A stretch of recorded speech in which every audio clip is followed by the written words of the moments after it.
গাজায় রোববার কার্যকর হচ্ছে যুদ্ধবিরতি।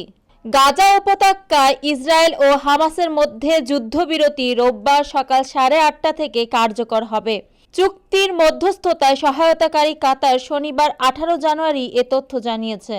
দেশটির পররাষ্ট্র মন্ত্রণালয়ের মুখপাত্র মাজেদ আল আনসারি বলেন, আমরা বাসিন্দাদের সাবধানতা অবলম্বন করতে, সর্বোচ্চ সতর্কতা অবলম্বন করতে এবং সরকারি উৎস থেকে নির্দেশনার জন্য অপেক্ষা করার পরামর্শ দিচ্ছি।